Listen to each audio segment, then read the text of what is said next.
Welcome to the American Intelligence Media. I am your host, Douglas Gabriel, also known as Thomas Paine in the Ass of the Globalist, and today I have two other people with me who I think sometimes they may be a pain in somebody's rear. As a matter of fact, one of them recently turned in a writ of mandamus to Kristen Nelson, and one day after we reported on that, it looks like she may be leaving. So I would suggest that the next time that somebody wants to mess with Christopher Strunk, they better think about whether they want to keep their jobs. Welcome to the show, Christopher. When did you hear that she may be leaving? Oh, that's the big news this morning. Wow, so I was effective, huh? Yeah, that's why I'm joking. Happened. That's why I was joking with you. I said, don't mess with Christopher Strunk, because literally the day after you reported the way they treated you and the way they considered you a threat because you simply did what the president asked, which was turned into a writ of mandamus showing the corruption in election rigging. And then basically you get kind of, muscled, and then bingo, she's gone. Well, we know why she's gone, because she's done nothing. Homeland Security is the head of all the intelligence agencies. Why isn't she stopping the caravan? Why didn't she stop the election rigging, which we told them all about ahead of time? And if you can't stop election rigging in America, then you're deaf, dumb, and blind, because there's so much going on. So anyway, Kristen, don't let the door hit you in the ass, because you really have not supported the Trump campaign and the Trump ideas and his entire administration. I'm sorry, she's not a good fit. So don't mess with Christopher Strunk. We also have on the line Eric Phelps, and Eric Phelps is a minister, and he's a friend of Christopher's, and they work together in doing some really amazing things. I don't know that we'll get to the things that they also do. They do many, many things, but a lot of legal type of work to help people really reclaim their citizenship. And so Eric is going to today, with Christopher Strunk, discuss the Jesuits and the Jesuit influence in America. So Eric, welcome to the show. Pleasant to be with you, Douglas and Chris, and also with your listeners today. It is a thrill, because I love Jesuit bashing, and I've written a number of very long intelligence reports showing basically how Pope Francis, he's a Jesuit, he's a liberation theologist, he's an apocalyptic theologist. He's already said that the end of the Catholic Church has come. I have him quoted saying that Jesus, Moses, and Muhammad are the same people. I have him rewriting the Our Father. I have him changing every single doctrine in the Catholic Church. He just wrote a set of 12 books nobody knows about with the help of the Jesuit Curia, that group around him that determines, basically the ecclesiastical and the theological direction of the Pope. He wrote 12 books nobody knows about, but if you read them, you're going to find out there is nothing left. Exactly as I predicted. There will be nothing left of the Catholic Church when Francis I basically runs it ashore. And he's a Jesuit. Now, gentlemen, people really don't know who the Jesuits are, and I don't know which one of you want to handle kind of the historical perspective to introduce this, but that's what I have to say. I was a Jesuit. I'm so glad I got out. I didn't mean to get in. It was an accident. And I know that it's as bad as everyone says, and I may chime in with my personal experience, but I've already done that before. What I want to know from you two, expert historians, expert researchers on the Jesuits, you tell me every time I talk with you, Christopher, things about the Jesuits I didn't know about, and I was part of them for a while. So, gentlemen, tell us, who are the Jesuits, and what do they have to do with America, and do they still have control here in America? I had my start first by dating a strict Vatican I Polish girl when I was in first year of college, and that was an experience. And that I'm a non-religious person and grown up as a red diaper baby, and I became an Eagle Scout, and I had to find a church where I could get a sign off on God and country, and that's so. With that done, I became an Eagle Scout at 12, and otherwise, my experience has been how the Jesuits, through the Culinary Institute of America up in Dutchess County, were involved in ripping off widows and stealing property. And I went to the Eastern District of New York to file a suit unrelated to that, but I met a Trappist who had left the Trappist order, a Cistercian, and he became a domestic relations law attorney after leaving the Trappist order, and became the librarian for St. John University. And he would invite me in and give me all the books to read, Malachi Martin, etc. The first book on the Jesuits I read was by Malachi Martin, off of the Trappist, the ex-Trappist librarian for the Eastern District of New York, who I think is no longer with us. But nonetheless, he and I were close friends, and all the time I was doing work at the Eastern District of New York. So, and then I met Eric in 2005 in regards to my work that I was doing on banning the Jesuits from the United States under the Logan Act, and I had a case in Eastern District in regards to that. So, but I defer to Eric's experience here. Okay, in addressing Douglas's initial question, the Jesuits were started in 1534 by Don Ignatius Loyola of the House of Loyola in Spain. He was a Basque. He was an Aragon Templar, and he had connections to the Templars throughout Europe. And as a result of the Protestant Reformation, which I believe the Lord started with Martin Luther, I'm a Bible-believing, born-again Christian, I'm a Baptist, independent Baptist by distinction, that when Luther began the Reformation and got the Bible in the hands of the common man, where the common man could read it in his own language, this began the breaking of not only the spiritual power of the Pope, but also his temporal power. And the temporal power, as you know, concerns the doctrine that the Pope has the right to rule all nations, the governments of all nations. And this first began with Pepin the Great in 756, when he gave the Pope temporal power. He was the father of Charlemagne, of course. So the temporal power and the spiritual power of the Pope was being broken because, as we read in the Bible, there's one mediator between God and men, the man Christ Jesus. And so if there's only one mediator, you don't need a pope. You don't need a priest. You don't need any of these people that act as go-between between you and God. There's only one. And so when this happens, then many Catholic people became saved. They were born again, and they left the Catholic Church, and hence, as a result, they were leaving the temporal power of the Pope. And certain countries that did this were the United Provinces, after they fought an 80-year civil war to break the temporal power of the Pope over the Holy Roman Emperor that attacked them. And then we have Cromwell's Commonwealth, and we have the American creation of the United States. All of this is a result of the Protestant Reformation and the Bible in the hands of the common man. So as this began to happen in Europe, in 1534, Ignatius Loyola started a group called the Knights of the Virgin Mary. And the Knights of the Virgin Mary would later be called the Society of Jesus, or as surnamed by the great John Calvin, the Jesuits. And so their purpose was twofold, as you can read about this in Wiley's great work, The History of Protestantism. He tells you that the purpose of the Jesuits was number one, to take Jerusalem from the Saracens. And the second purpose was to destroy the Protestant Reformation and restore the temporal power of the Pope over all the nations who had become Protestant and had left the power of the papacy, especially the Holy Roman Empire. So this is the purpose of the Jesuits. And Thomas Sherman, who was the son of burn-em-up General Tecumseh Sherman, was a powerful Jesuit in the early 1900s. He was an advisor to Theodore Roosevelt. And he said the purpose of the Jesuit order is to fight and down Protestantism. So therefore, the Jesuits have declared war on every historically Protestant nation and Baptist people, as has been done here in America.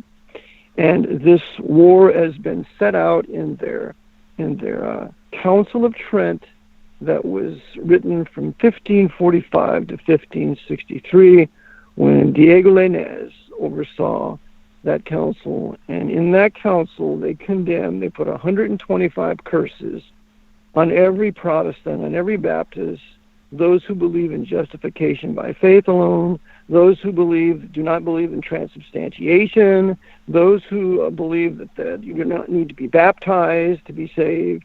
And there's 125 curses placed upon us and all of the Protestant peoples of Europe and wherever else they went to.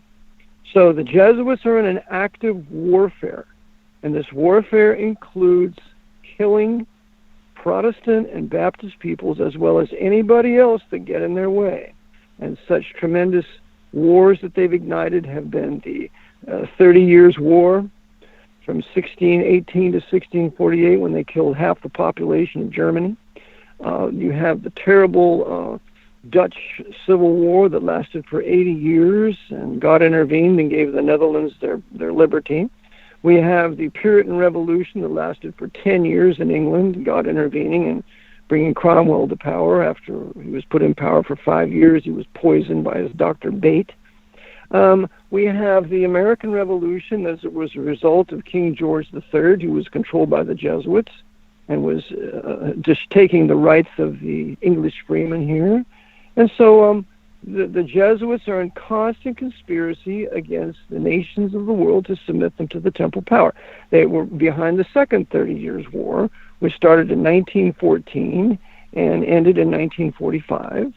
Where they totally destroyed the Protestant Reformation out of Germany. Prussia ended in 1946, as well as carrying out the Eurasian Jewish Holocaust, which was in excess of 6 million Jews, more like probably 6.5. And they're planning the same thing here in America. And I show in my class and in my course that I teach that the Jesuits took over the United States of America on March 9th, 1933, with the declared passing of the Emergency Banking Relief Act on March 9th, 1933, and then shortly thereafter, later on in the evening, FDR comes out with this proclamation 2040, confirming the state of national banking emergency and state of war out of the War Powers Act, the Trading with the Enemy Act, backing those two acts.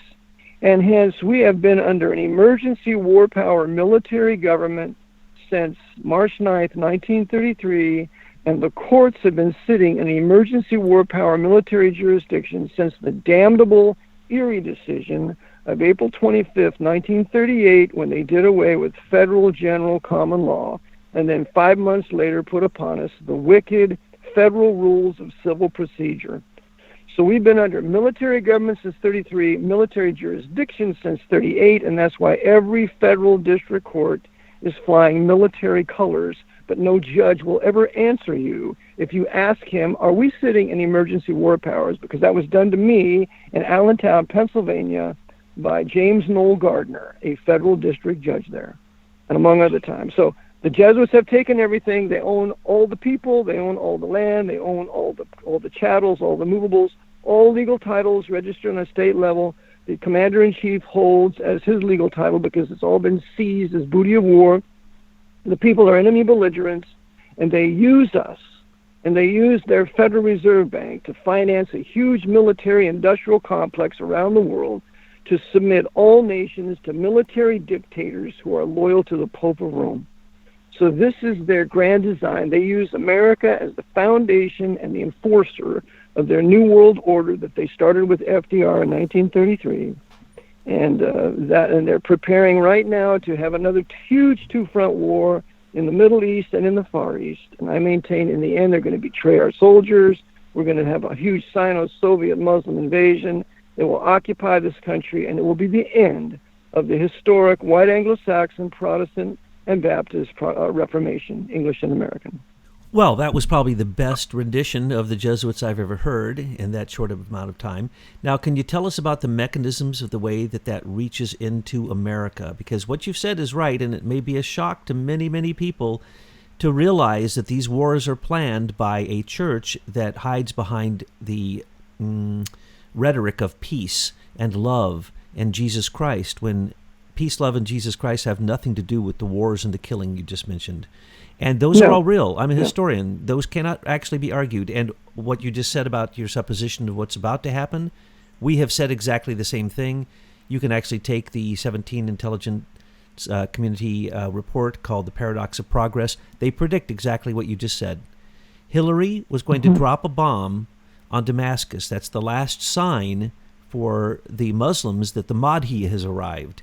Well, that would also be the beginning of Armageddon, because once you destroy Damascus, and Hillary literally said after Trump bombed Syria, I would have bombed all 6 of the airstrips, and we have to go after the man where he lives. In other words, she said she was going to bomb Damascus. If she bombs Damascus, the people of the book, the Muslims, the Jews, and the Christians who are waiting for apocalypse, particularly through the Jesuits who are apocalyptic theologists, they want an apocalypse, and they want it now. Francis has so much as said those very words. So I think you're quite right. So tell us, how does the mechanism of, besides the 28 universities and colleges that we know, if you want to get really indoctrinated and you want to have pure Jesuit brainwashing, simply go to Georgetown. Matter of fact, who gets into Washington, D.C. without going through Georgetown or some other Jesuit university, right? I mean, it's the best brainwashing in the world. 172 Jesuit universities throughout the world have brainwashed, 111 nations. So what are we talking about? We're talking about the most powerful propaganda machine, military machine ever created in history, and it's come and it's done what you just said. Why can't we kick them out of America? Is there a hope of finding their mechanism and ending it? Yes, I believe there is. I believe the first mechanism is there needs to be a great awakening. In other words, people need to truly repent and believe the gospel that Christ died for their sins according to the scriptures, was buried and rose again, which is the gospel of 1 Corinthians 15, the gospel that Luther preached, the gospel that Calvin preached. And as a result, we now are saved, we're in Christ, and we have the power by the Spirit of God to resist the devil, who is energizing all top Jesuits. This is truly a spiritual warfare, but it always manifests itself in physical flesh and blood rivalry. And so that's the first thing that I call for, a great awakening, a return to the Reformation Bible, a return to the AV 1611 King James English Bible, or for German people, a return to the Luther Bible of 1525.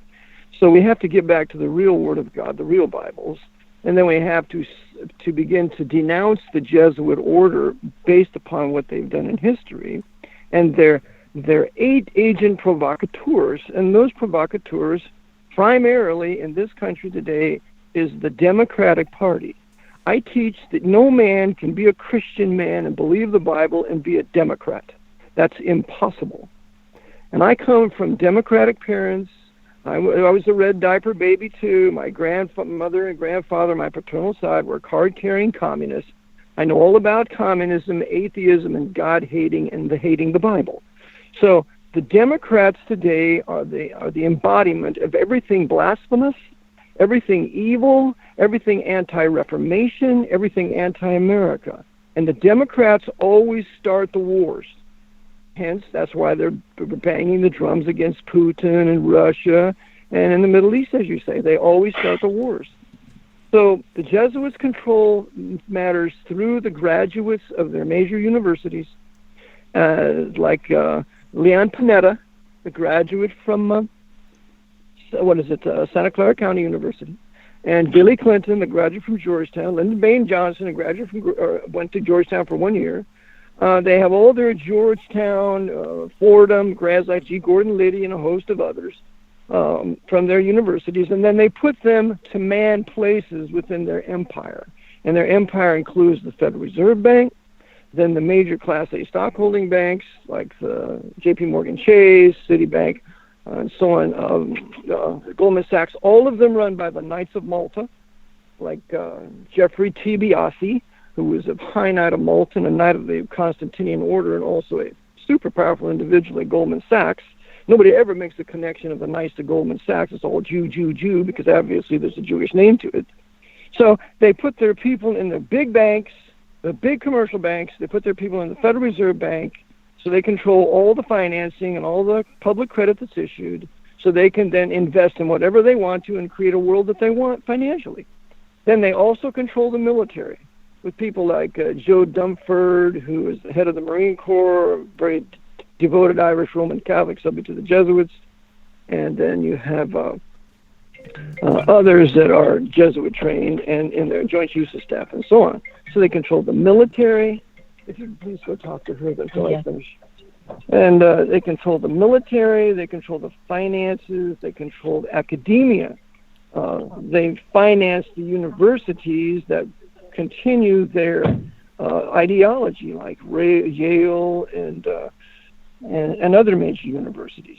So then they also control high-level Scottish Rite Freemasonry, because the Jesuits wrote all the degrees of the Scottish Rite from the 4th degree to the 33rd degree, and then beyond to the 90th degree, of which Aleister Crowley was of that rite, the Rite of Mizraim.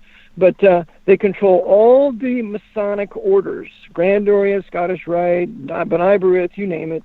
They control them, and then their agents in those orders man certain places of power, like Chucky Schumer, Henry Kissinger, all these high Masons and Knights.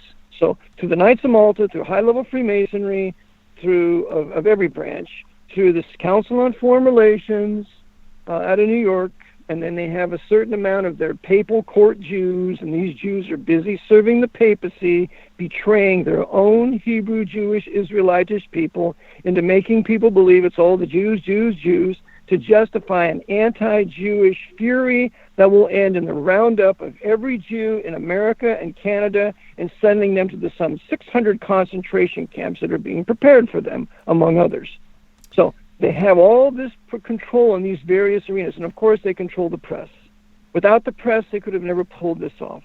And I mean the press, both the right, quote-unquote, and the left. Of course, we don't believe in that. It's all from the top down. But the Jesuits run Rupert Murdoch out of Fox News, and the Jesuits run CNN and MSNBC with that Irish Roman Catholic Lawrence O'Donnell. So they control every facet of any sort of place to address or to come back with relief. And so I maintain the only thing to do is we have to have some kind of an Oliver Cromwell.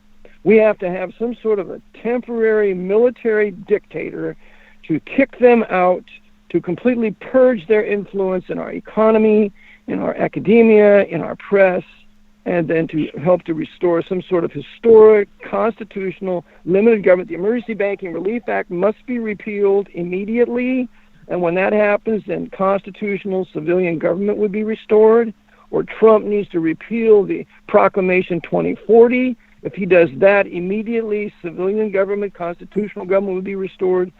And so these kinds of things, these critical points, need to be attacked, and that's how I say it. And of course the Jesuits need to be absolutely expelled from the United States under the Logan Act, and it ought to be a capital offense to be a Jesuit, because these people are soldiers. Napoleon called them soldiers. He called the Jesuit general a general in charge of an army, and they want universal power. You can read this in the book on the life of Napoleon, the memoirs of Napoleon, written by one of his generals when he was at St. Helena, and General Montalon. And so they have to be expelled. They've been expelled from every other country. France expelled them 8 times. Britain expelled them at least 4. Russia expelled them for 100 years, from 1820 to 1922. After the Jesuits pulled off the Bolshevik Revolution, they were readmitted. They've been expelled from China. They've been expelled from Japan for 200 years. We need to expel them here in America. They've never been expelled, and they hide under the guise that it's freedom of religion. No, it's not religion. It's subversion. It's a military army under the mask of religion, and they are at the top, Satanists, and a little bit below, all atheists. Now, Eric, you are preaching to the choir, and I've never heard anybody say a clearer set of mechanisms through which the Jesuits work. Now, I want to make something perfectly clear to people. It's much more insidious than what he's saying. That through the brainwashing of these universities and Catholic schools and Catholic high schools, they literally target young men who then they abuse for the rest of their lives. And if you say, well, wait a second, going to Georgetown isn't going to brainwash someone. No, we're talking about the people who have been through their entire life brainwashed and controlled and literally abused. And I can name more. I might as well. Look at what Kavanaugh said in his first acceptance speech when Trump put his name up to be Supreme Court Justice. He spent the longest time of his entire speech thanking the priest that it was in the front row.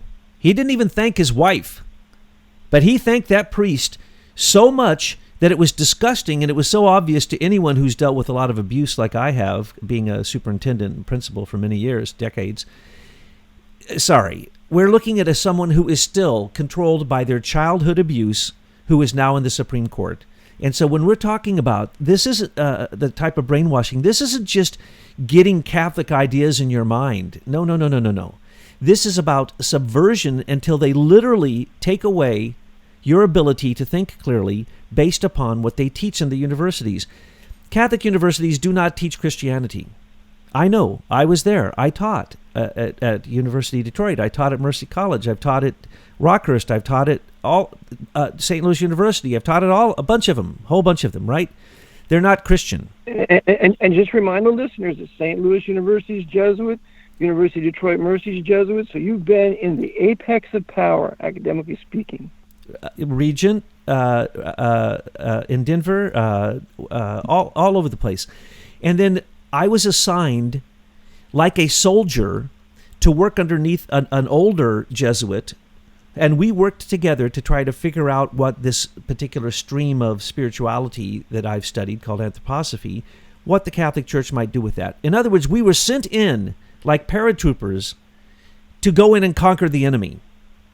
And yes. I thought it was all very naive. I was very naive, and I thought it was all okay, because the Catholic Church just wanted to know if there's a new type of education that could be used, or a new type of educational pedagogical tools, or is there a new type of spiritual insight that the Catholic Church might need to take into consideration? So I studied those things, made reports on them, and then when I realized what I was in, I had to get out because I could see where this was going, and basically it's exactly as you've described. Now, going back, Henry Kissinger has run... Just one question, Douglas.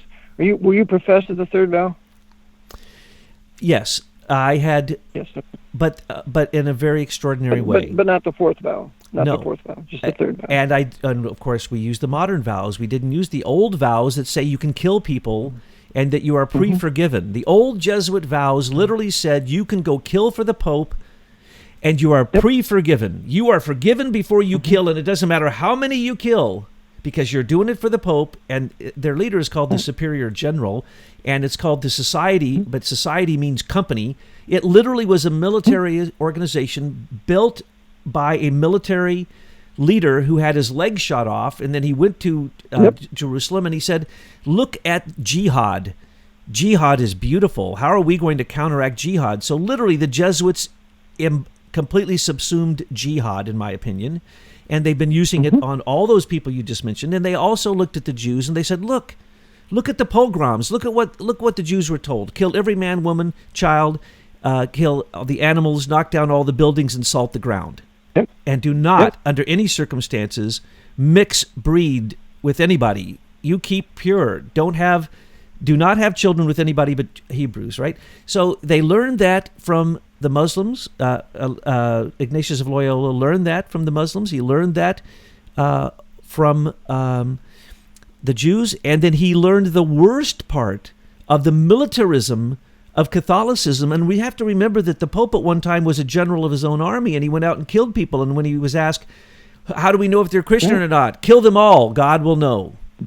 That's right. That's a Marine saying. And by the way, the Marine Corps of the United States was patterned after the Jesuit order, and it's a brotherhood, as the Jesuit order is, and the Jesuits being called the Company. They have a magazine called Company, and that's exactly why the CIA was named the Company. It's completely patterned after the Jesuit order. The SS was built upon the Jesuit order, and they said no one learned how to control the world better than the Jesuits. Now, Jesuits control the Vatican Bank, the most corrupt bank in the world, but they control through influence. And now I want to go back to the Council on Foreign Relations. This is what a lot of people don't get. Henry Kissinger has determined our foreign policy since he joined the Council on Foreign Relations. Now, please correct me on this, gentlemen. I believe that the Council on Foreign Relations was hosted by a Jesuit to begin with, paid for by the Rockefellers and their lawyers and other, the big, basically the robber barons. And the Council on Foreign Relations, up until Trump, controlled all of our foreign policy, which basically meant who we're going to drop bombs on, who we're going to be at war with. And that is strictly a Jesuit organization connected to a British Jesuit organization, if I'm not mistaken. So can you tell me about that? International Affairs. Yeah. Mm-hmm. The Royal Institute for International Affairs, now called the Chatham House, started in 1919. CFR was started 2 years later, in 1921. But no doubt, the American Pope at the time, who was James Cardinal Gibbons, was the overseer of the founding of the CFR, and the CFR has been greatly, is totally overseen by the Archbishop of New York City. And Joseph A. O'Hare was a high Jesuit of the Fourth Vow. He was the president of Fordham, and he is a CFR presider, just as David Rockefeller was, as also was Peter G. Peterson. And Peter G. Peterson was a Knight of Malta in charge of Blackstone Group and a huge banking cartel. But Henry Kissinger is a Knight of Malta. He was a dear friend of Jack Valenti. Jack Valenti was another Knight of Malta. He was in charge of Hollywood and what got put in Hollywood and what was censored out. Jack Valenti also participated in the assassination of John F. Kennedy in 1963, because he oversaw Lyndon Baines Johnson take his oath on a Roman Catholic missile on Air Force One after they murdered a decent and anti-Pope President John F. Kennedy. So yes, the Knights of Malta are very much involved in this, but we cannot forget that Kissinger is a Knight of Malta, subject to the Pope. And when I went to Cyprus many years ago, I interviewed this young lady there. She was 18 or 19. And she said, we call Henry Kissinger Henry Killinger in Cyprus. He was the one that orchestrated the Turkish invasion in 1974, which killed thousands of us. So that's what they call him in Cyprus. Tell us about the Knights of Malta historically, because people might not understand that there's been a war between the Jesuits, the Knights of Malta, the Templars, the Hospitallers, the Equestrian Order of the Holy Sepulchre, and there's been this historic battle, and now the Jesuits have won because they're not only in control of the Knights of Malta, and they don't only have a liberation theologist, Jesuit leader, the Superior General Sosa, he's been responsible for the death of tens of thousands, exactly like Francis. I mean, if anyone just looks at their history, I don't know why they put criminal murderers in charge of the Catholic Church, in charge of the Jesuit order, and now the Pope Francis got rid of the previous head of the Knights of Malta and installed someone that was more of his ilk. And so now basically the Jesuits control the whole thing. That's correct. He relieved Matthew Festing, an Englishman or Scotchman of the Knights of Malta. That's right. But, so the Knights of Malta, they were started as the Hospitallers. And they were started in approximately 1048. They're the ones that led the First Crusade, that took Jerusalem from the Muslims in 1099. And then they are later run out of what became the Latin Kingdom of Jerusalem. The Latin Kingdom of Jerusalem was destroyed by the Muslims in 1291 with the Mamluks.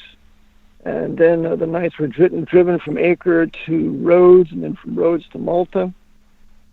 They ultimately were suppressed by the Pope in 1768, and in 1798 Napoleon went to Malta, stole all their treasures and weapons for their invasion into Egypt for the Battle of Cairo, when the Jesuits used Napoleon and his advisor Abbé Sieyès to kill all the Mamluks, the bodyguards of the Sultan.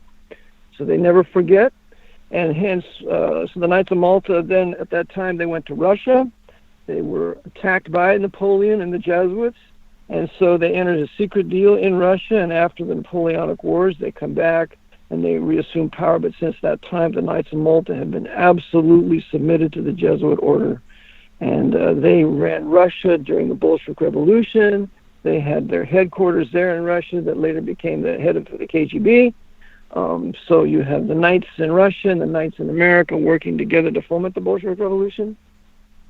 And so the Knights today are at least apparently openly right-wing, but secretly they're used by the order to influence both the right and the left. And of course, they're the largest insider trading group in the world. All the nobility, the current monarchy, the ex-monarchy, the black monarchy, the richest people in the world. I've looked into this because a friend of mine, one of the richest people in the world, was invited in, and they were Jewish, and they said, "But Douglas, how can this be? This is blowing my mind. Why would I take a vow of fealty as a Jew to the Pope?" And I said, "Oh, you do want to do this." And so, Christopher, can you tell us about the American Knights of Malta, which I didn't even know about until you mentioned it to me, and they certainly have a tremendous control of America. Well, I'd have to start in the 1907 specie panic, where gold and silver were essentially under the essentially banks could not conduct legitimate general accepted accounting principles and went into an emergency situation where they were doing interbank lending with notes, and that which was unconstitutional. What occurred is that Aldrich, who was the Rockefeller family member, got together with Breland, and as a congressman, the Aldrich-Breland Act was passed in 1908, essentially said for 20 years there can be an emergency back and forth creation of hypothecation of paper within the system without the use of gold or silver, and that as long as that emergency maintained, that change in general accounting principles was changed, and that ended up with Jekyll Island in the 1912 Federal Reserve Act, which was only to be for 20 years, and that it was to expire at the end of 20 years as long as that they could rein in the emergency, etc. And with the accession of Harding into office, who stopped the Americans from becoming a member of the League of Nations, he became president, the first one who had actually become a president directly from the Senate, who had worked with Bora and Lodge, and that he essentially ended World War I directly in July of 1921, which thereafter followed the creation of the Council of Foreign Relations. But that, so you have a Harding then leading to Coolidge and the Roaring Twenties, and essentially everybody was doing so well that they said, well, it looks like this interbank lending and this paper is doing just fine.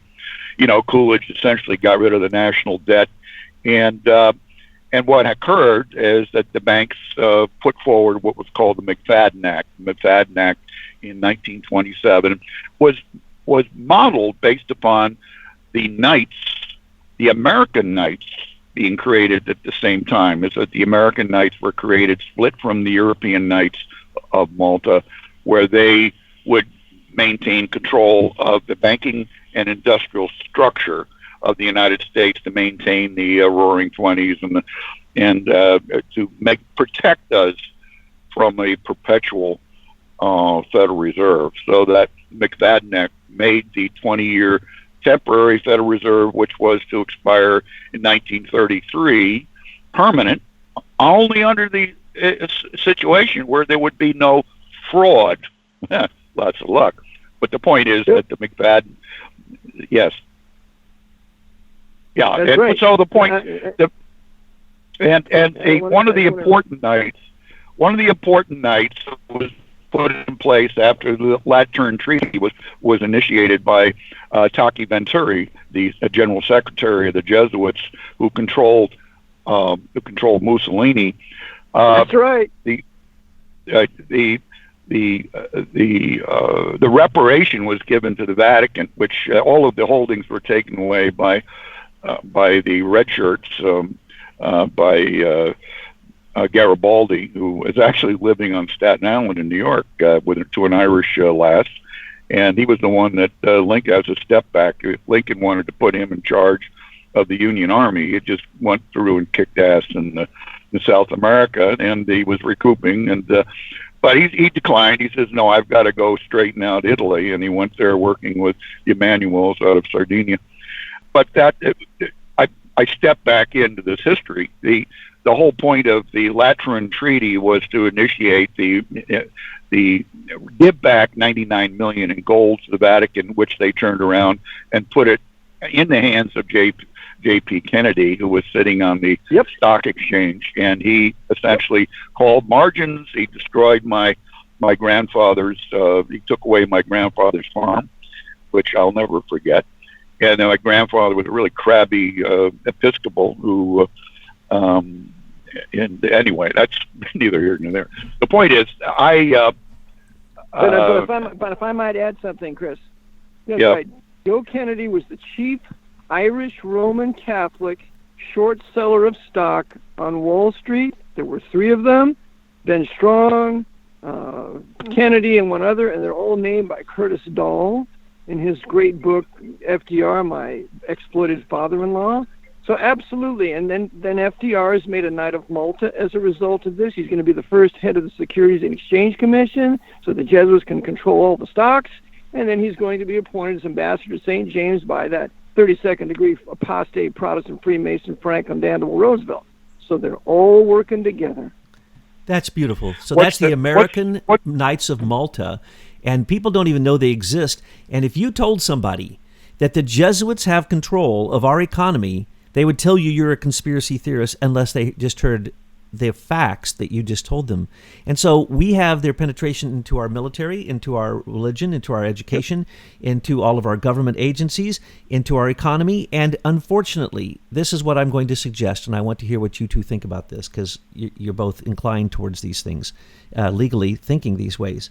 Is it possible that we can kick all the Catholics out of the country because of the $4.5 billion they have had to pay in admitting the pedophilia cases that have come to court? Now, there are over $5 billion in other lawsuits right now pending in America.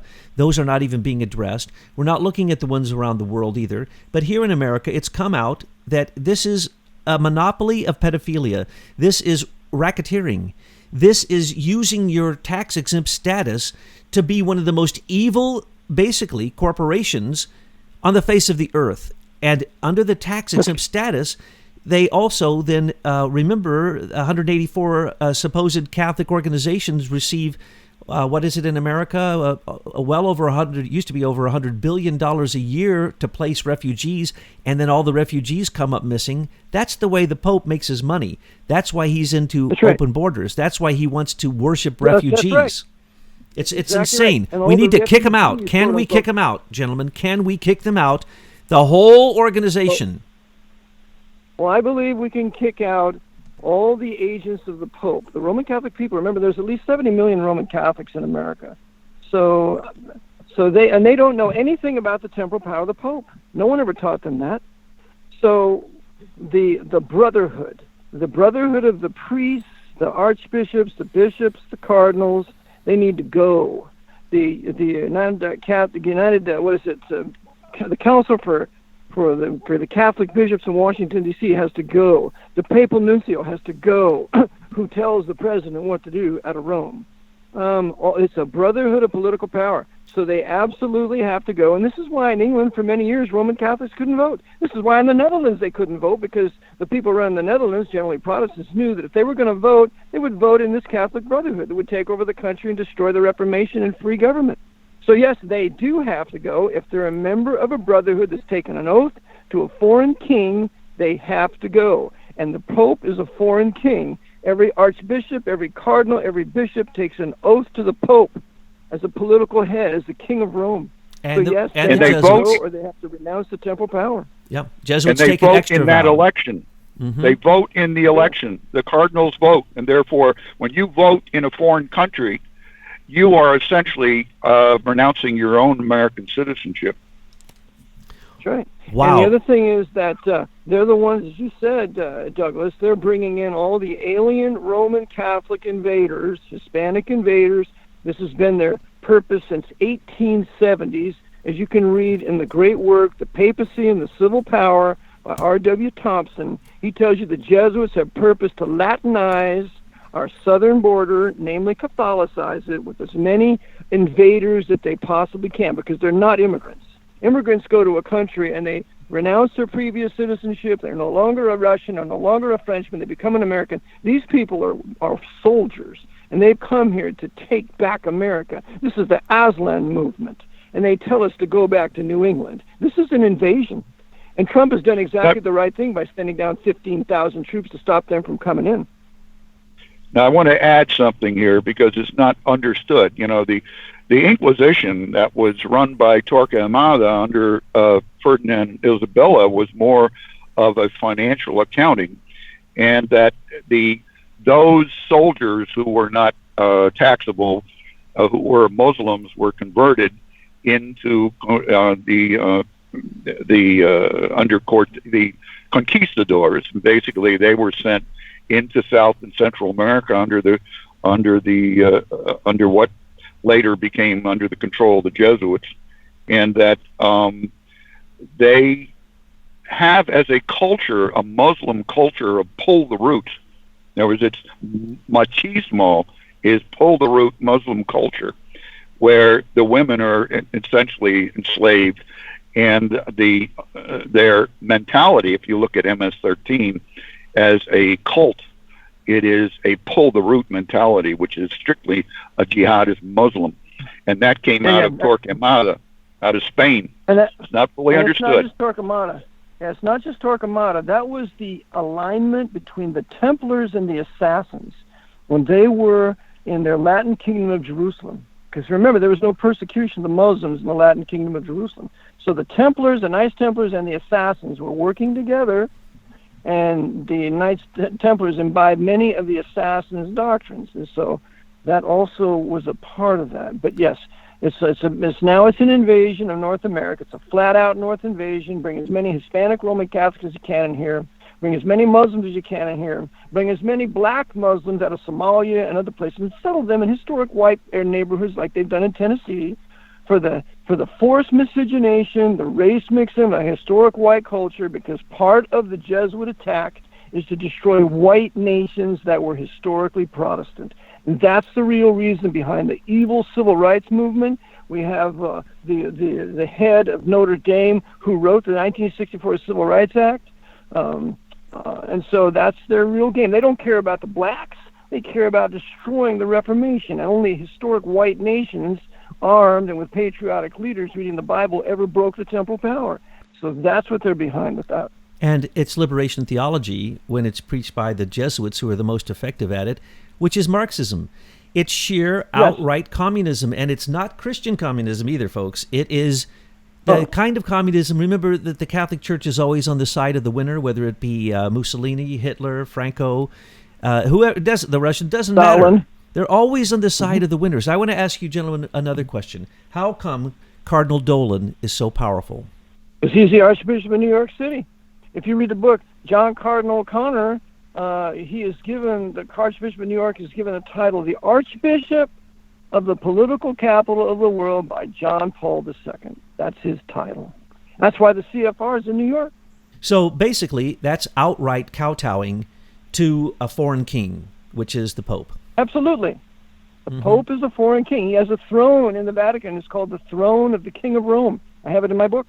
Chris, can we legally kick all these people who've taken these vows that Eric has made so clear, that are part of the Catholic Church, for the human trafficking, for the murder, for the pedophilia, for the theft, for the tax evasion, for all of the crimes that are still to this very day going on with the Catholic Church? Is there a way that we can legally take action against them, take away their tax status so that they don't have to pay taxes, and basically make them responsible for breaking the laws that they've broken, that for some reason they don't have to answer to, but you or I would? So is there a way that we can go after all of them at once with the lawsuit? Well, I'm a realist and a pragmatist at the same time, like Trump is, and certainly his executive orders would be sufficient were we to have a fully American patriotic military and a court system that worked. We neither have that. The court system does not exist in this country. That's correct. And that we maintain an administrative process, the fringe on the flag business, but that's real. And I as I was saying last night in that interview on what I'm doing in regards to the 17 intelligence agencies and how we reestablish the Monroe Doctrine against foreign influence into the hemisphere. And I pretty much lay out that we've got to unite those countries who were subjugated by the Jesuits and the Vatican for a lot longer than we ever had. We started in the 1600s, where they were suffering much earlier, and that they have a history, as Garibaldi made clear, that to try to overthrow it was Garibaldi overthrew the Vatican.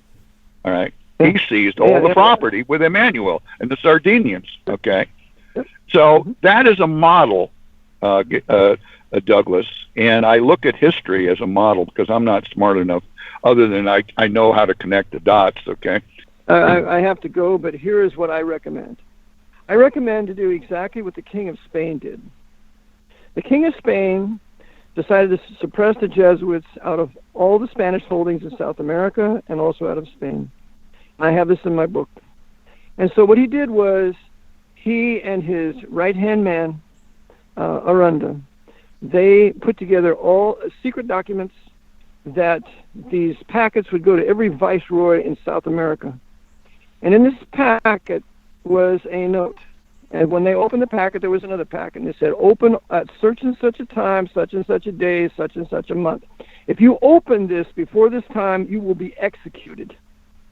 And so, 8:30 at night, all of the viceroys in South America and other places where there's Spanish holdings, they open it up. And in this order, they ordered to order all the Jesuits to the port and to send them back to Civita Vecchia. And this is how Spain formally expelled the Jesuits from all their holdings. It was a surprise. The Jesuits were totally taken back. There was nothing that they could anticipate. And I say this is how to do it here. There has to be, all of a sudden, one night, Trump signing an executive order demanding their roundup, incarceration, and sending every one of them back to Rome and the Vatican, and they're no longer here, and it's a capital offense to be a Jesuit in the United States. And that's how you do it.